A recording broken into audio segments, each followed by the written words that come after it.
네, 안녕하세요.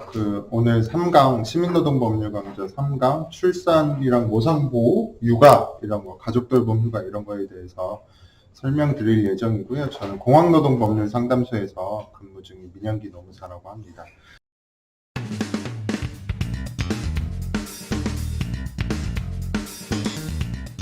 처음에 이제 살펴볼 법은 근로기준법이고요. 처음에 이제 여성 노동자, 이런 모성을 보호하기 위해서 근로시간이나 이런 것들을 제한하는 것부터 우선 살펴보고, 그 다음에 이제 출산 휴가라든지, 육아휴식 이런 것들에 대해서 말씀을 드리도록 하겠습니다. 처음으로 이제 야간 근로와 휴일 근로의 제한인데요. 처음에는 이제 18세 이상의 여성 같은 경우에는 야간 근로와 휴일 근로를 기본적으로 동의를 받도록 되어 있습니다. 그래서 이 동의가 필요하다는 거 반대로 이야기하면 여성분들은 야간 근로나 휴일 근로를 사장님이 지시했을 때 거부할 수 있다 이런 의미일 수도 있고요. 혹은 근데 이제 보통 근로계약서 작성하실 때 기본적으로 이런 포괄적인 좀 동의가 있을 수 있기 때문에 사장님이 이제 지시를 하게 되면 그 후부터는 조금 명시적으로 저는 더 이상 못하겠다 야간 근로나 휴일 근로 이렇게 얘기해 보실 필요도 있다고 봅니다. 다음으로 임산부 같은 경우는 일반 여성보다 더 촘촘하게, 더 깐깐하게 보호를 하고 있고요. 그래서 야간 근로와 휴일 근로는 기본적으로는 금지입니다. 금지. 동의가 있더라도 못하는 거고요. 근데 예외적으로 출산 후에 1년이 지나지 않은 여성의 동의가 있거나 임신 중인 여성의 명시적인 청구가 있고 거기에 대해서 고용노동부 장관의 인가가 있어야지만 이제 임산부 같은 경우는 야간 근로와 휴일 근로가 가능하다. 그래서 일반 여성의 경우보다 조금 더 깐깐한 거예요. 깐깐하다고 하는 건 특히 임신 중인 여성 같은 경우에 명시적으로 청구가 있어야 되는 거고요. 그러니까 동의는 사장님이 이거 해라 지시를 했을 때 거부할 수 있다 이런 의미고, 청구는 사장님이 지시 자체를 못 한다는 거예요. 어떻게 보면 이 임신 중인 여성이 먼저 이야기를 꺼내야 된다 이런 의미로 해석할 수도 있기 때문에 조금 더 엄격하게 보호를 하고 있는 거다 이렇게 이해를 해주시면 좋을 것 같고요. 다음으로 이제 고용노동부 장관의 인가는 사업장관할 고용노동청에 우리 사업장에서는 사회 1년이 지나지 않은 여성이 동의했고 혹은 임신 중인 여성이 청구를 했으니까 우리 사업장에서는 이 임산부한테 야간 근로나 휴일 근로를 시키겠다 이런 걸 신청을 하고 고용노동청에서 승인을 받아야 된다 이런 의미이기 때문에 한층 더 까다로운 거다 이렇게 이해를 해주시면 될 것 같고요. 다음으로는 이제 시간의 근로에 관해서도 출산 후에 1년이 지나지 않은 여성 같은 경우는 하루 2시간, 일주로 보면 6시간, 1년에는 150시간까지밖에 초과 근로, 연장 근로를 하지 못합니다. 그래서 하루 2시간이면 일주로 보면 한 일주일에 3번 정도밖에 못한다 이렇게 보시면 되고요. 풀로 그냥 일주일에 6시간씩 계속 이렇게 한다고 하면 1년 150시간은 한 6개월 조금 못 미치더라고요. 한 5개월 2, 3주 정도밖에 못하는 거다. 이렇게 이해를 해주시면 되고요. 그래서 150시간을 채우면 1년 단위로 봤을 때 150시간, 연장하는 근로 시간이 150시간인 거예요. 그래서 하루에 1시간씩이든 2시간씩이든 이렇게 꾸준히 해와서 150시간을 채우면 그 이상은 못하는 거다. 그리고 특별히 단체 협약에 가능하게 하는 경우에도 단체 협약에 그런 내용이 있는 경우에도 못하도록 법에서 정해두고 있습니다. 다음으로 이제 생리휴가인데요. 법상 문구는 생리휴가고 사업장마다 취업규칙이나 단체 협약에 따라서 보건휴가라고 이름 붙이는 경우도 있는데요. 문구 보시면 사용자는 여성 근로자가 청구하면 월 1일에 생리휴가를 주어야 한다. 이렇게 얘기를 하고 있어요. 근데 이거 같은 경우는 5인 이상 사업장에만 적용됩니다. 그래서 제가 앞으로 말씀드리는 내용 중에 5인 이상 사업장에만 적용된다고 하는 내용만 일단 기본적으로 5인 이상이 적용되는 거고요. 나머지 5인 이상이 사업장 이런 얘기를 제가 안 하는 경우에는 그냥 일반적으로 모든 사업장에 적용이 된다 이렇게 생각을 해주시면 될 것 같고, 생리휴가는 무급입니다. 무급이고 예외적으로 맨 아래쪽에 보시면 취업규칙이나 단체협약에 유급으로 정하고 있는 경우도 있어요. 그렇기 때문에 그 경우에만 유급이다 이렇게 이해를 해주시면 좋을 것 같고요. 그리고 다음으로는 무급이기 때문에 사용자는 거부할 수가 없고, 무급이기 때문은 아니지만 어쨌든 사용자는 거부할 수가 없고, 시기를 변경하거나 지정할 수 없습니다. 그래서 앞에 연차휴가 이런 거 설명 들으셨을 때 1강에서 강의 들으셨잖아요. 그때 보시면 사용자는 노동자가 연차휴가를 신청하면 사용자가 거부할 수 없는 거 똑같습니다. 연차휴가랑 똑같은데 대신에 연차휴가 같은 경우는 사업에 뭐 중대한 지장을 주거나 그 노동자가 그날 연차휴가를 사용함으로써 사업이 뭐 운영이 안 될 정도다 이런 정도라고 하면 시기 변경권을 줬거든요 사용자한테. 근데 생리휴가는 거부할 수 없을 뿐만이 아니라 시기를 변경하거나 따로 지정할 수도 없는 거예요. 그래서 그 부분이 연차휴가랑 조금 다른 점이다 이렇게 이해를 해주시면 될 것 같고요. 만약에 여성 노동자가 생리휴가, 보건휴가를 사용하려고 신청을 했는데 거부하면 500만 원 이하의 벌금까지도 있는 사안이니까 만약에 거부하는 사장님이 있다면 이거 불법이다, 형사처벌까지도 될 수 있는 거니까 저한테 부여해달라 이렇게 요구해 보실 수 있겠습니다. 다음으로 임산부의 시기은의 근로인데요. 임산부는 아까 출산 후 1년이 지난 그 노동자 같은 경우, 출산 후 1년이 지나기 전에 여성 노동자 같은 경우는 하루 2시간, 일주일 6시간, 1년 150시간까지는 초과근로, 연장근로가 가능하다고 했는데 임신 중인 여성은 절대 금지하고 있습니다. 그래서 임신부는 본인의 소정근로 시간, 뭐 하루 8시간이면 8시간, 그 시간을 넘는 시간은 근로를 할 수 없는 거다. 이렇게 이해를 해주시면 되고요. 더 나아가서는 그 임신 중인 여성 노동자가 나 조금 몸이 힘들고 하니까 지금 하는 업무가 나한테 조금 버거우니까 이 업무 말고 조금 쉬운 종류의 업무로 전환해 주세요. 이렇게 요구하는 경우도 있을 수 있는데요. 그런다고 하면 쉬운 종류의 업무로 전환도 해줘야 한다. 이렇게 근로기준법에서는 정하고 있습니다.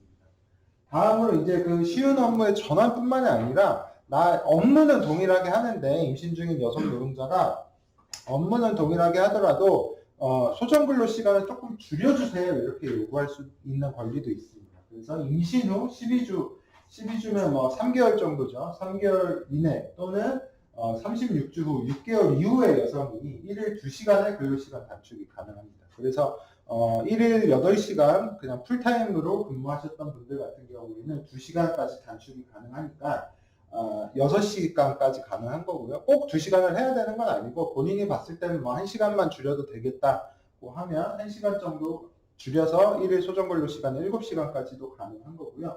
만약에 1일 소정근로 시간이 8시간이 아니라 7시간 혹은 뭐 6시간 반, 7시간 반 이런 경우도 있을 수 있잖아요. 그런 경우에는 6시까지만, 1일 하루 6시까지만 단축을 가능한 거다. 이렇게 이해를 해주시면 될 것 같고요. 중요한 거는 이 근로시간 단축을 이유로 해서 임금 삭감이 불가능하다는 점, 이 점 유념해 주시면 좋을 것 같습니다. 뭐 이 근로시간 단축을 신청하기 위해서 제출하는 서류는 뭐 내가 언제부터 언제까지 단축을 할지, 그리고 얼만큼 아까 1일 2시간까지 할 수 있는데 꼭 2시간이어야 하는 건 아니고 1시간도 가능하고 뭐 1시간 반도 가능하고 이렇게 말씀을 드렸잖아요. 그래서 얼만큼 줄일 수 있을지, 얼만큼 줄이고 싶은지 이런 것들을 명시해야 되고, 그리고 의사의 진단서, 그러니까 아까 임신 초기하고 임신 후반부에만 이 근로시간 단축이 된다고 말씀을 드렸잖아요. 그래서 그런 임신 사실에 대한 진단서, 임신을 언제 했고 지금 몇 주째인지 이런 게 나오는 의사의 진단서 이런 것들을 첨부해서 신청을 하시면 되고요. 근로시간 단축을 하고 싶은 날에 3일 전까지 이런 것들을 작성해서 제출하시면 될 것 같습니다. 다음으로 이제 근로시간 변경인데요. 앞서서 맨 처음에 살펴본 건 쉬운 업무로 바꿔주세요 살펴봤던 거고, 두 번째로는 업무는 유지하는데 소정근로 시간을 조금 줄여주세요.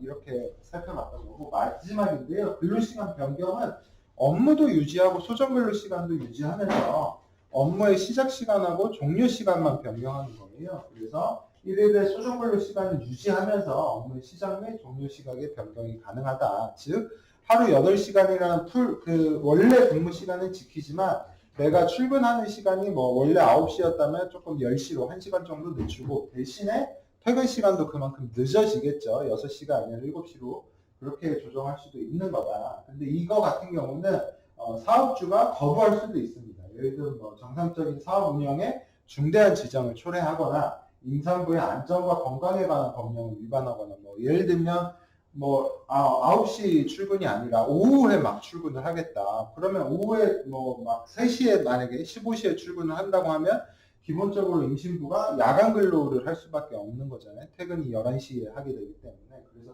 그런 경우에는 사용자가 거부할 수도 있겠다. 이렇게 설명을 드리겠습니다.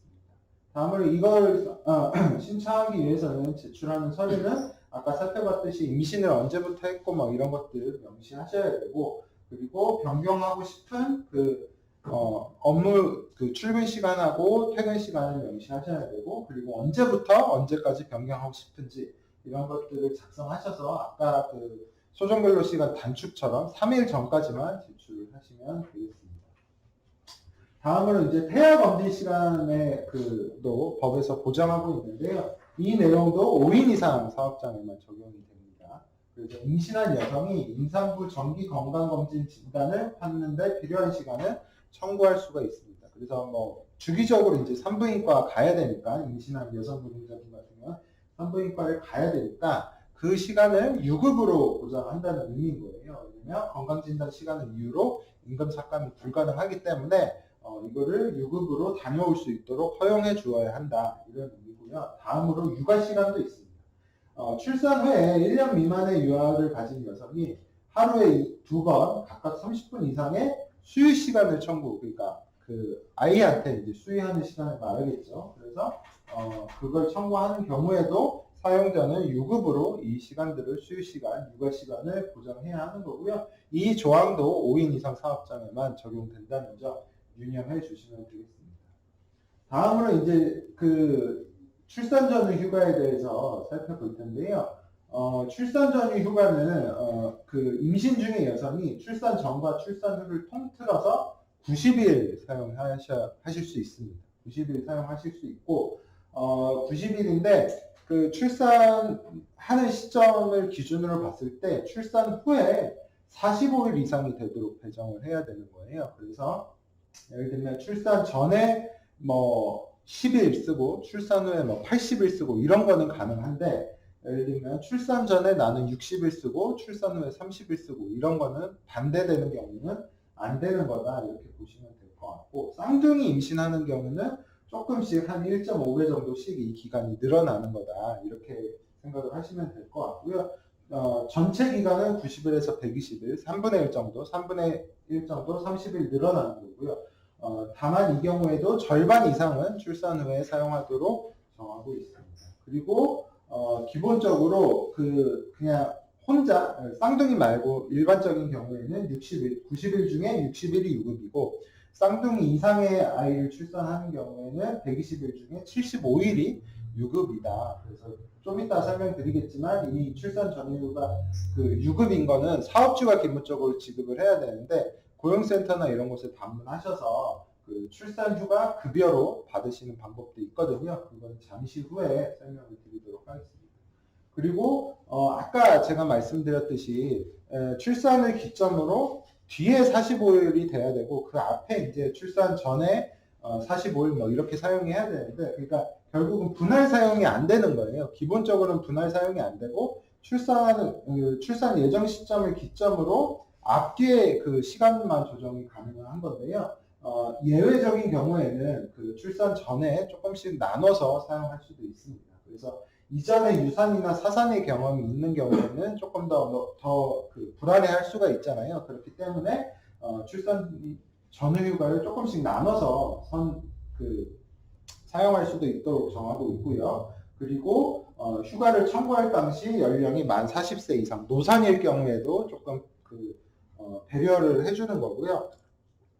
다음으로 유산사산의 위험이 있다는 의사의 진단서. 그래서 어쨌든 노산이거나 유산사산할 위험성이 조금이라도 있는 여성 노동자의 경우에는 어쨌든 출산 전후 휴가를 앞서서 출산 45일 전보다 더 앞서서 조금씩 나눠서 사용하는 것도 가능하겠다, 이렇게 말씀을 드리고요. 다음으로 이제 유사산 휴가가 따로 있습니다. 그래서 임신을 하시다가 조금 안 좋은 일이 있어서 유산이나 또는 사산한 경우에는 출산 전후 휴가랑 비슷하게 유사산 휴가도 청구하실 수가 있습니다. 그래서 유사산 휴가는 딱 뭐 90일이면 90일 이렇게 정해진 건 아니고요. 그 임신 기간에 따라서 조금 차이가 있는 거예요. 그래서 좀 짧으면 15일이고 임신 기간이 그러니까 임신을 길게 했다가 이제 뭐 안 좋은 일이 생겨서 유산을 하는 경우에는 조금 더 여성 노동자의 몸을 더 보호해야 될 필요성이 회복하는데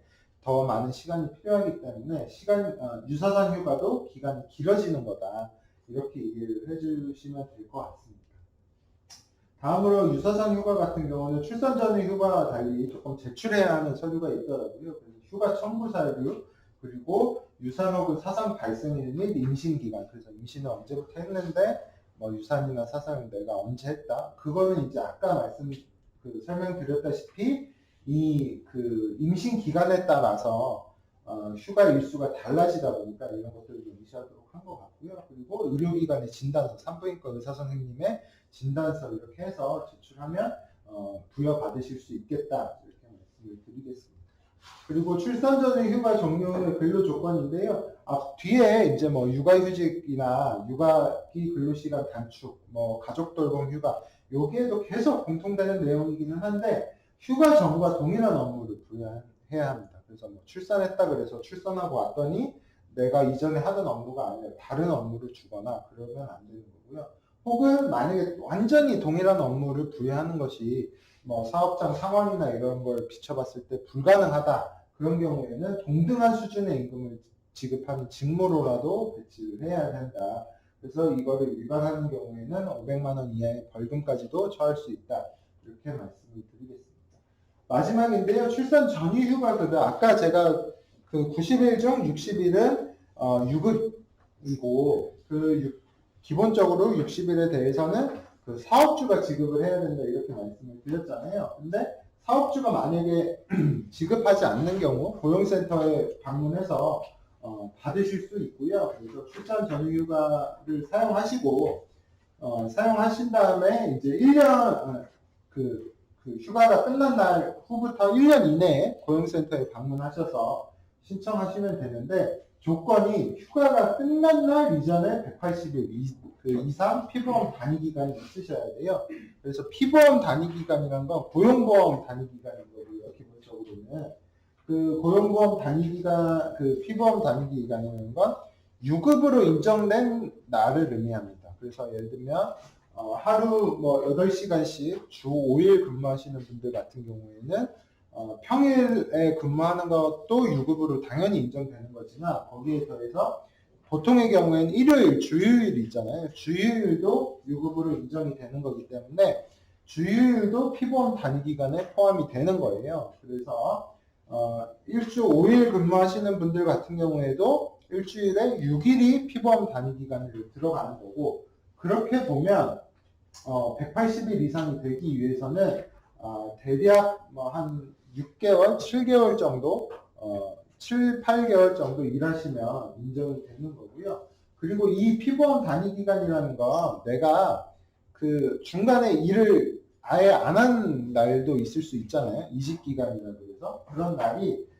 있다고 하더라도 혹은 이전 사업장, 그러니까 내가 지금 현재 이 사업장에 들어와서는 뭐 3개월도 채 안 됐어요. 3개월도 채 안 됐는데 그 전에 근무했던 사업장에서는 피보험 단위 기간이 꽤 길었을 수 있는 거잖아요. 뭐 1년 이상 근무한다든지 그런 이유 때문에.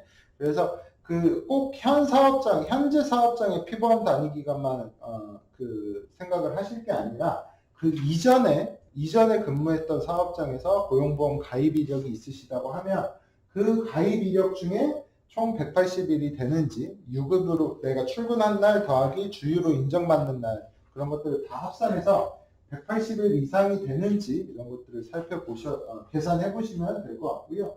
그리고 방금 말씀드렸듯이 거주지 또는 사업장 관할 고용센터에 방문하셔서 신청하시면 되고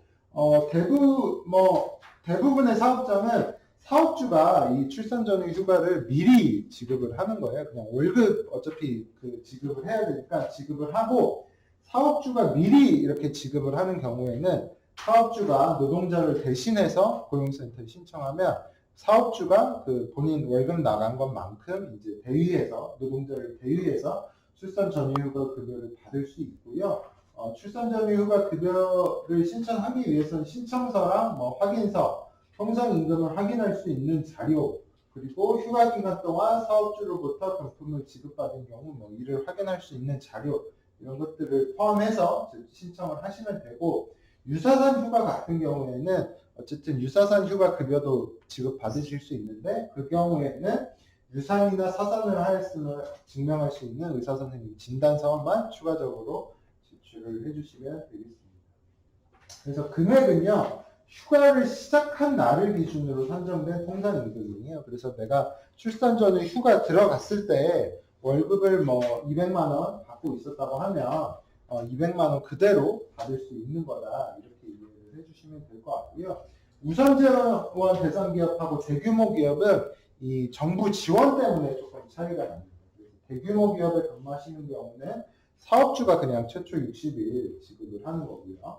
그리고 우선 지원 대상 기업 같은 경우에는 최초 60일은 정부 지원이 들어가는데, 정부 지원은 최대 200만 원이고 나머지 금액, 그러니까 본인의 통상임금이 뭐 200만 원보다 높을 수도 있잖아요. 250이나 300 이렇게 될 수도 있는데, 그 부분은 사업주가 지급을 해야 됩니다. 그러니까 부족한 부분은 사업주가 메꿔야 된다는 거예요. 최초 60일은 유급이라고 했으니까. 그 이후에 30일은 아까 최초 60일만 유급이고 이후 30일은 무급이라고 말씀을 드렸잖아요. 그 30일은 아까 방금 살펴본 제출 서류나 이런 것들 지참하셔서 고용센터 방문하시면 정부 지원을 통해서 급여를 받으실 수 있고, 근데 그때 경우에는 61일이랑 다르게 유급인 경우가 아니니까, 어쨌든 본인 월급이 200만 원보다 조금 더 많이 받는다고 하더라도 정부 지원은 최대 200만 원까지만, 마지막 30일은 그렇게 이해를 하시면 되겠습니다. 그래서 우선 지원 대상 기업은 이제 뭐 이런 업체 업무를 하는 사업장의 인원수에 따라서 조금 차이가 나는 거예요. 그래서 도매미 소매업에 근무하시는 분들 같은 경우에는 본인 사업장에 200명이 근무하냐 안 하냐 이런 거에 따라서 조금 차이가 있는 거고, 그리고 뭐 다른 사업들도 그 상시 근로자의 수에 따라서 우선 지원 대상 기업이냐 혹은 뭐 우선 지원 대상 기업이 아니냐 이렇게 보시면 될 것 같고요. 사실 우선 지원 대상 기업인지 여부는 노동자보다는 사업주가 좀 많이 관심이 있는 내용이고 사업주가 알아야 되는 내용이에요. 왜냐하면 출산 전후 휴가 급여 같은 경우는 아까 제가 설명드렸듯이 사업주가 먼저 그냥 급여처럼 지급을 하고 정부 지원을 받을 때 이제 대위에서 노동자를 대위해서 신청해서 이 출산 전후 휴가 급여를 받을 수도 있다고 했잖아요. 그때 관련되는 내용이라 이거는 뭐 그렇게 기억해 주실 필요는 없을 것 같습니다.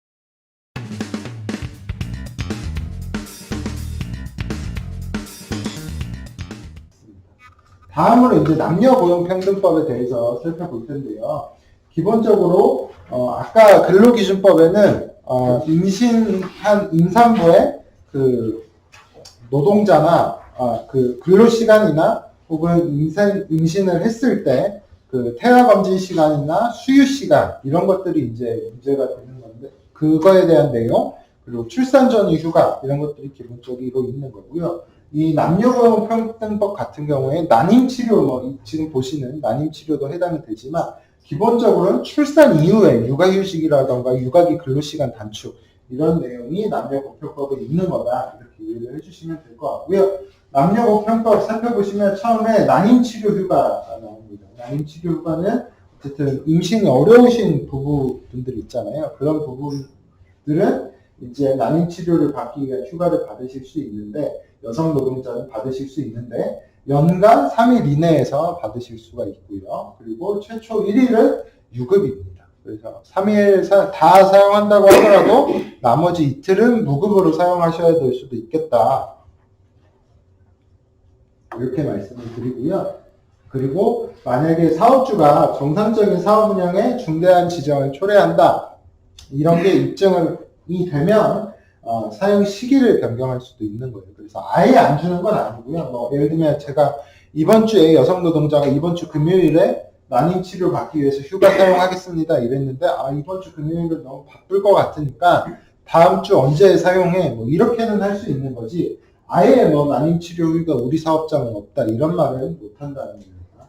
그리고 난임치료휴가를 이제 사용하기 위해서는 난임치료휴가를 사용하려는 날, 그리고 신청을 언제 했는지, 그리고 뭐 난임치료 받을 사실을 증명할 수 있는 서류, 뭐 예약증이나 이런 거, 병원 예약증이나 이런 것들이 있을 수 있잖아요. 그래서 그런 것들 지참해서 신청하시면 되고, 난임치료휴가 사용을 이유로 해고 등 불리한 처우는 불가합니다. 다음으로 이제 배우자 출산휴가. 아까 출산 전후 휴가는 실제 출산을 하시는 여성 노동자에게 적용되는 내용이고, 배우자 출산 휴가 같은 경우는 상대방, 출산을 하는 여성 노동자의 상대 배우자가 사용을 할 수가 있는 건데요. 배우자의 출산을 이유로 하는 휴가고요. 유급 10일입니다. 그래서 10일 전체가 유급이다. 이 점 기억해 주시면 좋을 것 같고요. 근데 무한정으로, 무기한해서 쓸 수가 있는 건 아니에요. 출산한 날로부터 90일까지만 쓸 수가 있어요. 그래서 출산한 날로부터 3개월 내에 10일을 다 소신하셔야 된다. 이렇게 생각하시면 될 것 같고요. 1회에 한정해서 나누어 사용하는 것도 가능합니다. 그래서, 근데 1회에 한정해서 나누어 사용하는 게, 예를 들면, 기간의 정함은 없는 거예요. 그래서, 예를 들면 하루만 쓰고, 나머지 9일을 나중에 몰아서 쓰겠다. 혹은, 뭐 이틀 쓰고 8일 이렇게 나눠서 쓰는 것도 가능하고, 8일을 쓰다가 이틀을 나중에 쓰는 것도 가능하고, 그렇습니다. 그리고, 마찬가지로 배우자 출산 휴가를 이유로 해고 등 불리한 처우는 불가능합니다. 이제 다음 말씀드렸던 것처럼 이제 육아휴직, 출산 이후에 사용하실 수 있는 그런 휴가들에 대해서 살펴볼 텐데요. 육아휴직입니다. 만 8세 이하 또는 초등학교 2학년 이하의 자녀가 있는 경우에는 1년 이내의 기간을 정해서 육아휴직을 사용하실 수 있고요. 2회에 한정해서 나누어 사용하는 것도 가능합니다. 그리고 다만 이제 사용이 불가능한, 사용자가 거부할 수 있는 경우도 있는데요. 육아휴직을 시작하려는 날의 전날까지 해당 사업에서 계속 근로한 기간이 6개월 미만인 경우에는 사용자는 거부할 수도 있습니다. 그 말은 반대로 이야기하면 내가 이 사업장에 들어와서 입사를 해서 계속 근로한 기간이 6개월은 넘어야, 근속 기간이 6개월은 넘어야 육아휴직을 사용할 수 있는 거다. 이렇게 이해를 하시면 될 것 같고요. 제출해야 되는 서류는 사업장 내부적으로 사실 육아휴직 신청서나 이런 것들이 있을 거예요. 그래서 그런 것들을 제출을 하시면 되는데, 거기에 당연히 인적사항 들어갈 거고, 육아휴직 대상 영유아의 성명, 생년월일 이런 거 들어갈 거고, 휴직 언제부터 시작하고 언제까지 할 건지 이런 내용 들어갈 거고요. 육아휴직 언제 신청했는지 이런 내용 들어가 있을 겁니다. 그래서 휴직 개시 예정일, 내가 휴직하고 싶은 날로부터 30일 전까지는 신청해서 이렇게 사용하실 수 있으면 될 것 같고요. 그리고 예외적으로 내가 육아휴직을 이제 30일 전에 이제 신청을 해야 되는데 조금 긴급한 사정이 있어서 휴직 개시 예정일 7일 전까지 신청해도 가능한 경우가 있는데, 예를 들면 유산 또는 사산의 위험이 있거나, 혹은 출산 예정일 이전에 자녀가 출생했거나, 배우자의 사망, 부상, 질병 또는 배우자의 이용 등으로 해당 영유아를 갑자기 양육하기가 곤란한 경우가 있을 수 있잖아요. 이 경우에는 꼭 30일이 아니라 7일 전까지, 일주일 전까지만 신청해도 육아휴직을 사용할 수 있다. 이렇게 정하고 있습니다.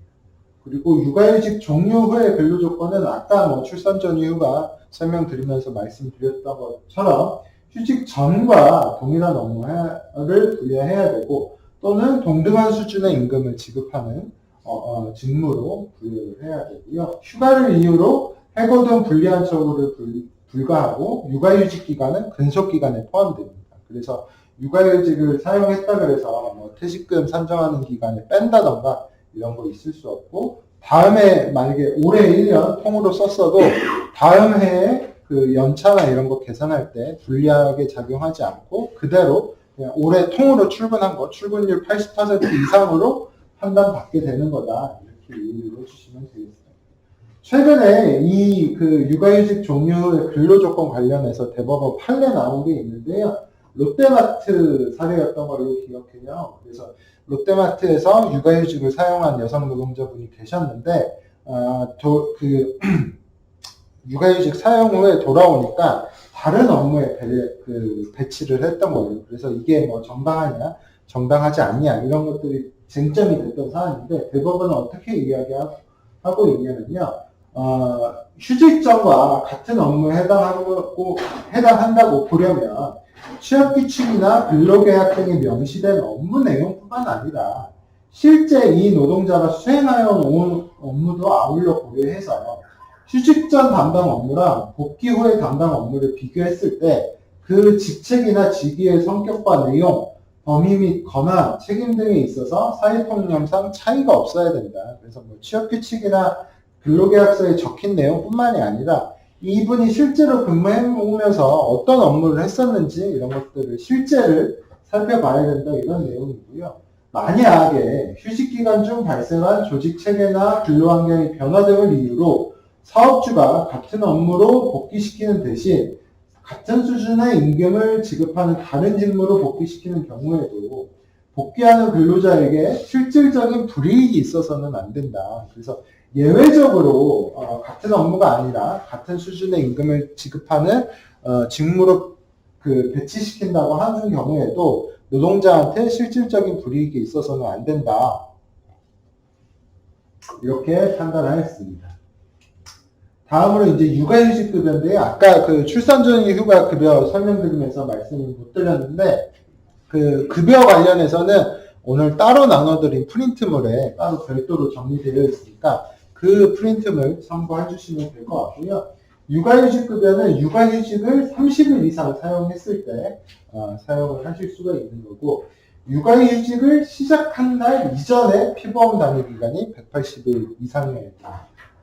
아까 출산 전후 휴가 많이 말씀드리면서 휴가급여 말씀드리면서 피보험 단위 기간 설명드렸잖아요. 유급으로 인정되는 날, 출근하는 날뿐만 아니라 유급 주유로 쉬는 날도 포함해서 계산을 하시면 되는 거고요. 출산휴가급여와 마찬가지로 휴가가 끝난 날 이후 12개월 이내에 사업장이나 혹은 거주지 가까운 고용센터에 방문하셔서 신청을 하시면 됩니다. 제출해야 하는 육아휴직급여 신청서, 육아휴직 확인서, 통상임금을 확인할 수 있는 증명 자료, 휴직기간 동안 사업주로부터 따로 금품 제공받은 게 있으면 그런 것들을 확인할 수 있는 자료 이렇게 제출하시면 되고요. 아마 고용센터 방문하시면 거기에서 제출해야 되는 서류나 어떻게 작성해야 되는지 신청서 이런 것들 안내해 주실 테니까 방문해 보시면 좋을 것 같고요. 급여는 이렇게 계산을 합니다.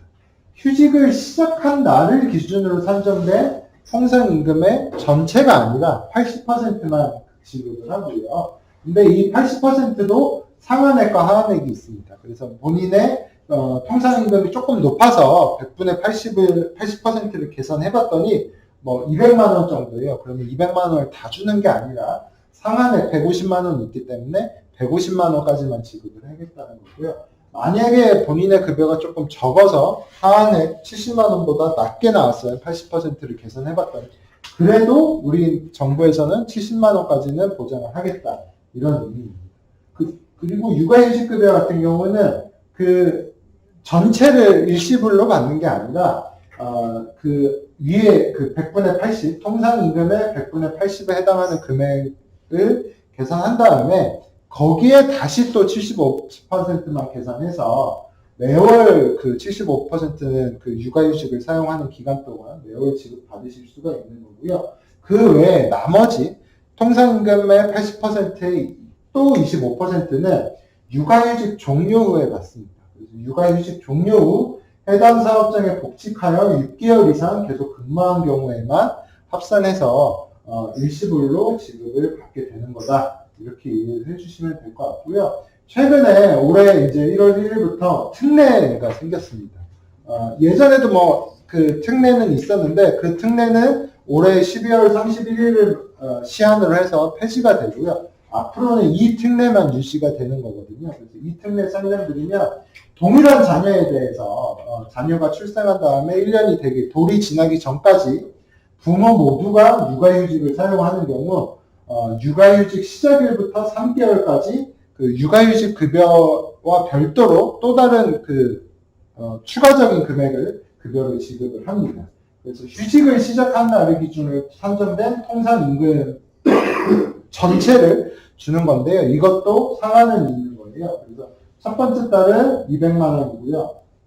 그리고 두 번째 달은 250만 원, 세 번째 달은 300만 원. 그래서 그 세 번째 달까지는 이렇게 특례가 적용이 되고, 그리고 또 그 부모가 모두 육아휴직을 사용했을 때만 이 특례가 적용된다고 말씀을 드렸잖아요. 그렇다 보니까 뭐 3+3 육아휴직제도 이렇게 이야기도 하더라고요. 그래서 만약에 돌 지나기 전까지 부모 모두가 육아휴직을 사용하는 경우에는 아까 육아휴직 이제 신청을 고용센터에 방문하셔서 한다고 말씀드렸잖아요. 그래서 고용센터 방문하셔서 일반 육아휴직급여 말고 이거 3+3 육아휴직급여 받으러 왔다. 이렇게 설명하시면 아마 안내해 주실 것 같고요. 그리고 3개월이 지나고 나면 그 동일하게 그 지급이 되는 거고요.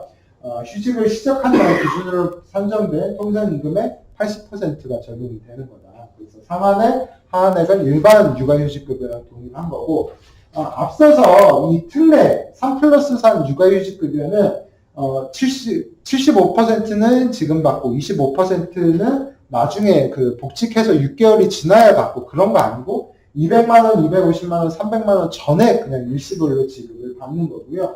4개월째 이후부터 이제 4개월 이후부터 육아휴직 종료일 때까지 받는 이 급여는 일반 육아휴직 급여와 동일하게 75%는 매월 받고 나머지 금액 25%는 육아휴직 종료 후 복직해서 6개월 이상 계속 근무한 경우에 합산해서 일시불로 지급을 받는 거다. 이렇게 이해를 해주시면 되겠습니다. 다음으로 이제 육아휴직이 아니라 나는 휴직까지는 필요 없고 근로시간만 조금 단축하고 싶다. 이런 경우도 있을 수 있잖아요. 이런 경우에는 육아기 근로시간 단축을 사용하시면 됩니다. 그래서 만 8세 이하, 조건은 똑같아요. 만 8세 이하 또는 초등학교 2학년 이하의 자녀를 두신 분은 육아휴직 대신에 육아기 근로시간 단축도 사용할 수 있겠다. 그리고 단축 후 근로시간은 주당 15시간 이상 35시간 이하입니다. 이 말은 예를 들어 하루 8시간 근무하시는 분 같은 경우는 일주 40시간이잖아요. 그래서 하루 1시간 줄이면 35시간이 되고요. 하루에 3시간 줄이게 되면 5시간을 줄이게 되면 주당 15시간인 거거든요. 그래서 줄일 수 있는 시간은 1시간에서 5시간까지 줄일 수 있는 거다. 이렇게 이해를 해주시면 될 것 같고, 육아기 근로시간 단축은 1년 동안 사용 가능합니다. 육아휴직이랑 기간은 동일해요. 다만 그 노동자마다 좀 선호가 있을 수 있잖아요. 나는 뭐 육아휴직보다 육아기 근로시간 단축을 더 사용하겠다.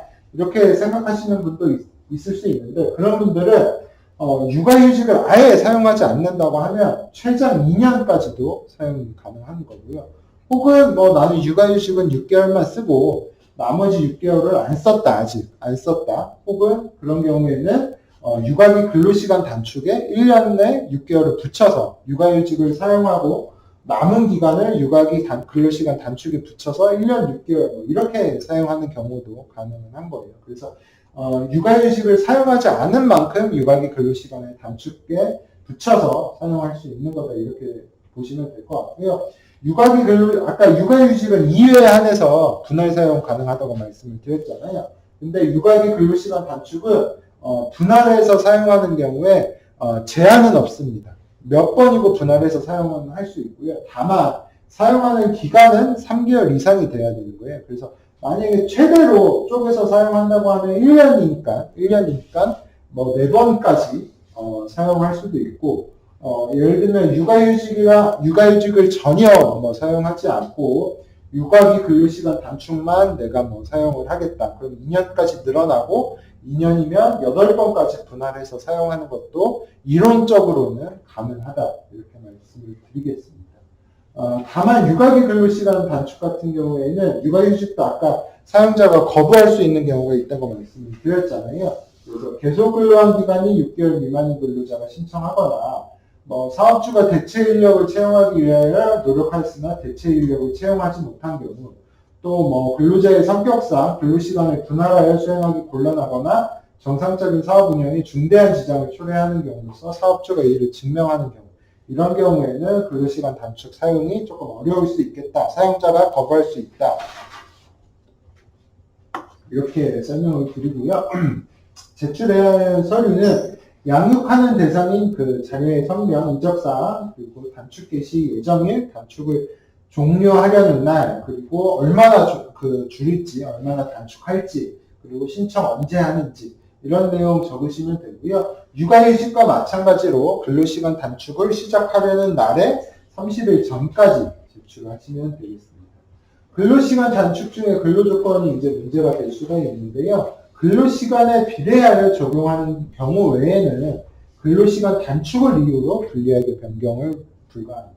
근로시간에 비례하여 적용한다는 건 예를 들면 내가 소정근로시간이 8시간이었는데 거기서 절반만 근무를 하겠다. 그렇다고 하면 예를 들면 그러면 하루 소정근로시간이 4시간이 되는 거잖아요. 그러면 이거에 비례해서 나머지 근로조건이나 혹은 급여나 주휴, 연차 이런 것들도 절반씩만 사용하는 기간 동안에는 지급이 되는 거다. 이렇게 생각하시면 되고요. 그거 외에, 그거를 넘어서, 예를 들면, 나는 절반 줄였는데 사장님이 임의적으로, 너는 근로시간 단축하는데 무슨 주휴야. 그래서 주휴를 안 준다거나, 이런 건 아예 뺐거나 이런 건 불가능하다는 거예요. 비례하는 만큼만 가능하다. 이렇게 이해를 해주시면 될 것 같고요. 그리고 근로시간 단축하는 경우에도 그러면 안 되겠지만 연장 근로를 하게 되는 경우가 있을 수도 있는데 근로자가 명시적으로 청구하는 경우에만 일주 12시간 한도 내에서 가능합니다. 그래서 이 일주 12시간이라는 것 줄어든 시간, 단축된 시간을 기준으로 얘기를 하는 거기 때문에 주 52시간이 아니라 예를 들면 35시간을 줄였으면 47시간, 30시간을 줄였으면 42시간 이렇게 결정이 되겠죠. 그래서 그 단축된 시간을 기준으로 해서 더 12시간만 가능한 거다. 이렇게 이해를 해주시면 될 것 같고요. 이것도 마찬가지예요. 육아휴직, 출산 전휴가 마찬가지로 근로시간 단축 종료 후의 근로조건은 단축 전과 동일한 업무 또는 동등한 수준의 임금을 지급하는 직무로 배치를 해야 되고요. 이것을 이유로 불리한 처우를 해서는 안 됩니다. 그리고 마지막으로 단축 기간은 평균 임금 산정 기간에서 제외한다 이렇게 되어 있어요. 이 말은 뭐냐면 아까 근로시간에 비례해서 적용한다고 했잖아요. 그렇기 때문에 근로시간 단축을 하게 되면 필연적으로 임금 손실이 조금씩은 있을 수밖에 없어요. 특히 1년 이렇게 장기간 하게 되면. 근데 1년 내가 육아기 근로시간 단축을 쓰고 피치 못해서 퇴사를 하려고 그랬는데 퇴사를 하려고 보니까 평균 임금이 이제 걸리는 거예요. 왜냐하면 내가 원래 받던 급여보다 비례해서 조금이라도 낮아진 거잖아요. 그렇기 때문에 내가 퇴직금에서 손해보는 거 아닌가 이렇게 생각하실 수 있는데 그렇지 않다는 거예요. 단축한 기간은 평균 임금 산정 기간에서 제외하기 때문에 만약에 제가 올해 1월 1일부터 올해 12월 31일까지 근무하고 내년 1월 1일자로 퇴사를 한다. 그런다고 하면 올해 10월, 11월, 12월이 평균 임금 산정 기간이 되는 게 아니라 육아기 근로시간 단축을 사용하지 않은 기간이 있잖아요. 작년 10월, 11월, 12월이 평균 임금 산정 기간이 되고 그 작년에 받던 통상 임금, 작년에 받던 평소의 임금을 기준으로 평균 임금을 산정하는 거다. 이렇게 이해를 해주시면 되겠습니다. 근로시간 단축급여도 있는데요. 육아기 근로시간 단축을 30일 이상 사용하는 경우에 가능하고 이것도 피보험 단위 기간이 180일. 시작한 날을 기준으로 봤을 때 그 이전 피보험 단위 기간이 180일 이상이어야 되고 동일하게 고용센터 방문하셔서 이 단축 기간이 끝난 후 1년 이내에 신청을 하시면 됩니다. 제출해야 되는 서류는 신청 사항 확인서, 통상임금을 확인할 수 있는 증명 자료, 근로시간 단축 기간 동안 사업주로부터 금품을 지급받은 경우에는 이를 확인할 수 있는 자료 이런 것들 제출을 하시면 되고요. 급여는 이렇게 계산을 하는데요. 어쨌든 본인이 이제 5시간 정도만 줄인다고 하면 통상임금의 전체를 비례해서 지급을 받으시는 거고요. 혹은 그보다 조금 더 많이 근로시간을 줄였다고 하시면 그 통상 임금의 80%를 조금 더 비례해서 받는 거다. 이렇게 생각을 하시면 되고요. 기본적으로 급여 이런 거 같은 경우는 고용센터 방문하시면 그 신청 서류나 신청 양식 이런 거 있잖아요. 그런 것들 안내 받으실 수 있으니까 그렇게 방문하셔서 안내 받으시면 될 것 같습니다. 마지막인데요. 이제 가족 돌봄 휴직하고 가족 돌봄을 위한 뭐 근로시간 단축 이런 거 살펴보고 마치도록 하겠습니다. 가족 돌봄 휴직인데요. 가족 돌봄 휴직은 이름 그대로 가족을 돌보기 위해서 사용하는 경우예요. 가족은 여기서 말하는 가족은 조부모, 부모, 배우자의 부모, 자녀 또는 손자의 질병, 사고, 노령으로 인하여 그 가족을 돌보기 위한 휴직을 말하는 거고요. 최장 90일, 3개월 정도까지 사용을 가능하고요. 그리고 분할을 사용하는 경우에는 30일 이상 사용하되 이제 분할해서 사용하는 것은 가능하다 이렇게 말씀을 드리고요. 대신에 가족 돌봄 휴직이든 휴가든 무급이 원칙입니다. 그래서 조금 뭐 부담이 있을 수는 있는데 뭐 병간호나 이런 것 때문에 불가피하게 이제 사용하는 경우에는 좀 사용하시면 좋겠다 이렇게 설명을 드리는 거고요. 다만 다음의 경우에는 사용자가 거부도 가능한데 계속 근로한 기간이 6개월 미만이거나 혹은 휴직을 신청한 노동자 외에도 다른 가족이 돌봄이 필요한 가족을 돌볼 수 있는 경우도 있을 수 있잖아요. 예를 들면 뭐 손자녀면 뭐 꼭 내가 안 돌봐도 뭐 이 손자녀의 외할머니가 돌본다든지 뭐 그런 경우도 있을 수 있잖아요.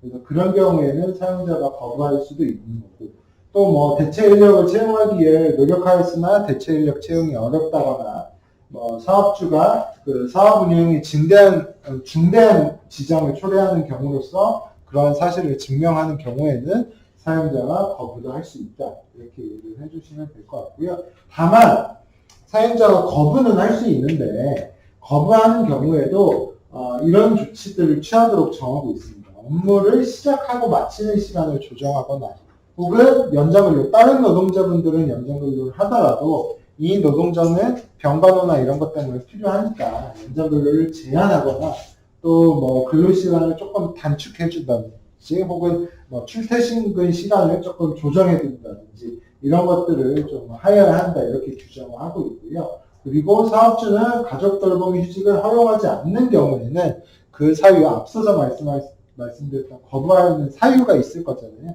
그런 사유를 해당 노동자한테 서면으로 통보하도록 규정하고 있습니다. 다음으로 뭐 제출해야 되는 서류인데요. 가족 돌봄 휴직 기간 중 돌보는 대상인 가족의 인적사항, 돌봄이 필요한 사유, 돌봄 휴직 개시 예정일, 종료하려는 날, 가족 돌봄 휴직 신청일을 30일 전까지, 가족 돌봄 휴직을 시작하려는 날에 30일 전까지 첨부해서 사용자한테 신청하시면 될 것 같고요. 다음으로 이제 휴직은 육아휴직도 그렇잖아요. 이제 긴 기간인데 그거에 비해서 조금 짧은 기간. 예를 들면 뭐 입원을 길게 안 한다. 아파서 병간호가 필요하긴 한데 입원이 뭐 그렇게 길지 않아도 된다. 그런 경우에는 가족돌봄 휴가를 사용하시면 됩니다. 가족의 질병, 사고, 노령 또는 자녀의 양육으로 인하여 긴급하게 그 가족을 돌보기 위한 휴가라고 정의하고 있고요.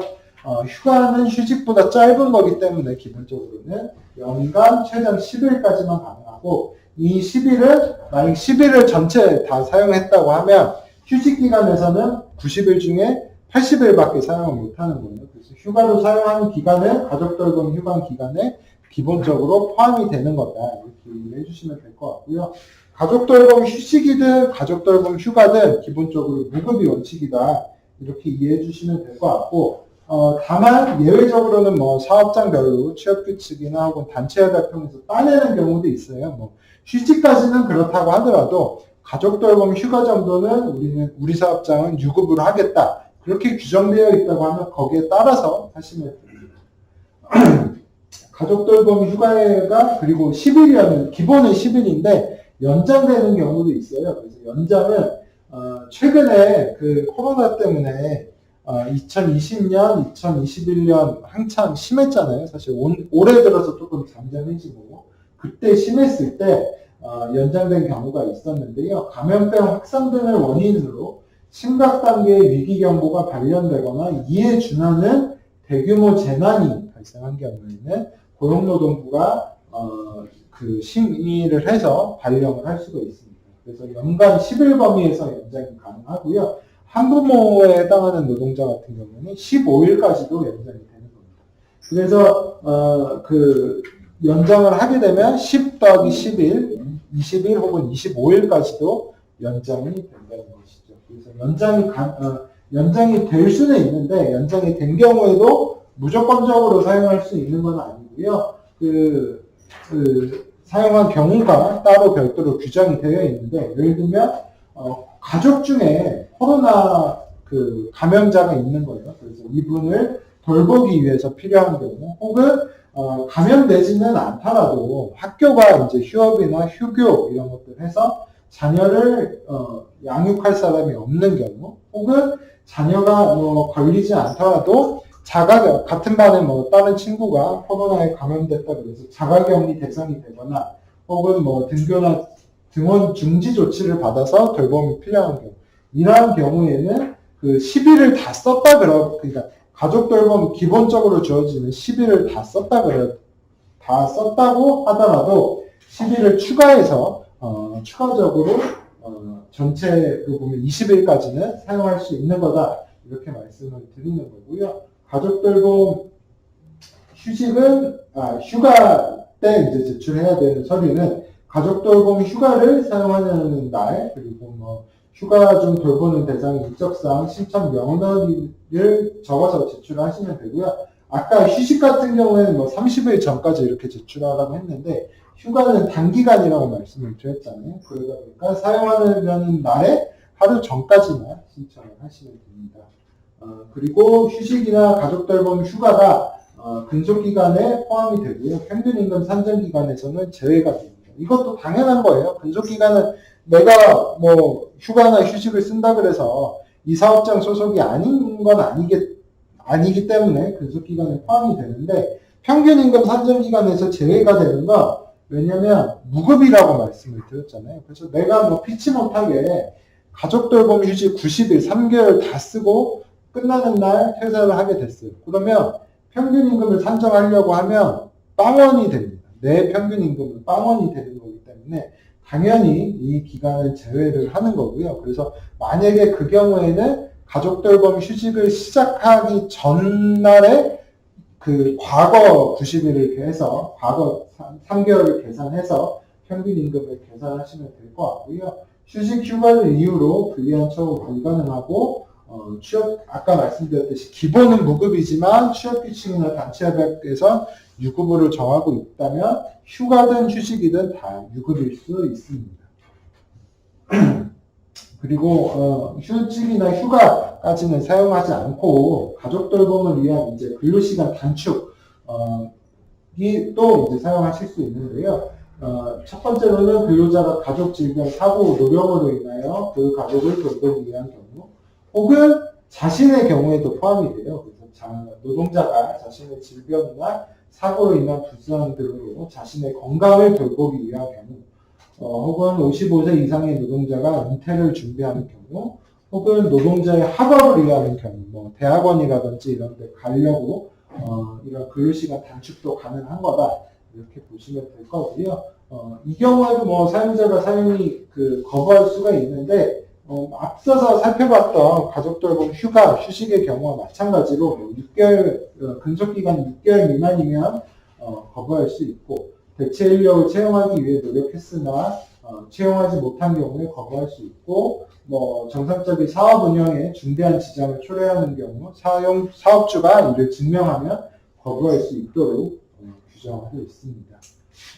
그리고 가족 돌봄 등 근로시간 단축 종료일로부터 2년이 지나지 않은 근로자가 또다시 신청하면 사용자가 거부할 수 있습니다. 그래서 올해 1년 이렇게 사용을 했는데 만약에 내년에도 내년이 아니라 2024년에 내가 또 사용하겠다 하면 사용자가 거부를 할 수 있는 거고요. 뒤에 보면 연장 가능한 사유도 나오거든요. 그거는 따로 말씀을 드리도록 하겠습니다. 그리고 사업주는 아까 가족돌봄 휴직이 사용이 불가능한 경우에는 그 사유를 서면으로 통보하도록 되어 있다고 말씀을 드렸었는데 근로시간 단축도 마찬가지로 사유를 서면으로 통보하도록 하고 또 근로시간 단축은 불가능하지만 뭐 출퇴근 시간을 조정한다든지 이런 방법을 통해서 어떠한 조치가 가능할지 노동자와 협의하도록 규정하고 있습니다.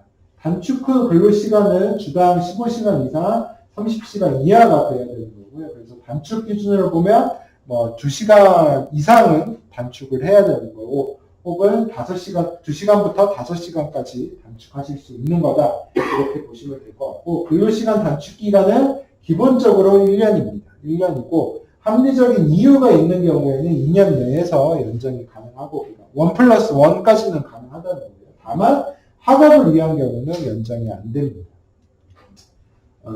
가족돌봄을 위한 근로시간 단축을 위해서 제출해야 할 서류는요. 가족돌봄 등 근로시간 단축 신청 사유, 단축 개시 예정일, 종료일, 그리고 단축할 때 언제 출근하고 언제 퇴근할지 이런 내용들을 적은 것을 근로시간 단축을 시작하려는 날에 30일 전까지만 신청하시면 됩니다. 다음으로 만약에 노동자가 근로시간 단축을 신청을 했는데 사용자가 그냥 모르는 척하거나 뭐 허용을 하지 않거나 뭐 가타부타 말이 없는 경우도 있을 수 있잖아요.